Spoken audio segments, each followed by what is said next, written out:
Today, if messed up by allowing my husband to come to dinner at my boss' house. This actually took place a couple of years ago.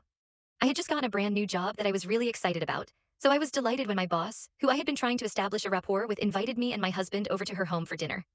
Well, mostly delighted, my husband is. Well, he's the sweetest, but he has a history of doing really dumb shit. Because of this, I was worried about him coming along. By the time the day of the dinner arrived, I had become so anxious about it that I actually floated the idea by my boss that I wasn't sure if he would be able to make it. She was clearly taken aback and responded, "Oh no, I really hope he can. I have a dinner for 3 all ready to go." Upon seeing her dismay, I assured her that I was sure he would find a way to be there.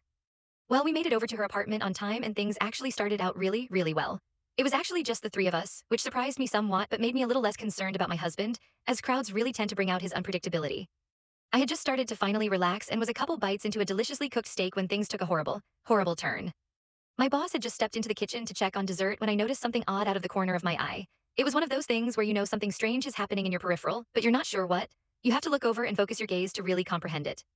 I look over at my husband and see him holding a steak in his hand, hovering it just an inch or two above his plate. Before I had a chance to fully comprehend what I was seeing and verbalize something that might have saved all of us from the coming horror, he threw his steak baseball style across the room straight into the dining room window. It hit the window, making a loud noise, and slowly slid down. Now my husband does dumb shit, I already told you that, but he's not a crazy person. Usually when he does dumb shit, I at least understand what he's thinking. There's usually some semblance of rhyme or reason to the dumb shit. In this case, I was just dumbfounded. I couldn't believe my eyes. I couldn't wrap my head around what was going on. I stared at him with what must have been the most confused look and watched as he stared back at me, an expression of utter horror painted across his face. I couldn't make any sense of what was happening, but I also didn't have time to try. I heard the footsteps of my boss coming to see what the sound was. It suddenly sunk in that it didn't matter why he did what he did. He did it, and we were all about to come face to face with a very awkward situation. I could feel the anger flush through my face. For a brief moment, I contemplated trying to help my husband get out of this. But no, this was his dumb shit bed and he could lie in it, not like there was any possible recovery anyway.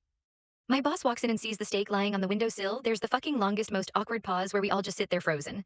My boss and I are staring at my husband, forcing the ball into his court, as the cringe just hangs in the air like an ocean fog. He finally manages to mutter some incoherent garbage about being a klutz and even tries to get me to back him up. I leave his ass out to dry in the deafening silence. He makes a poor attempt at cleaning the window and retrieves his steak. Mercifully, my boss asks me a question about work and we both dive eagerly into conversation. We all resume the rest of the evening pretending that he isn't there, a sort of unspoken agreement by all that this is the only way to move forward.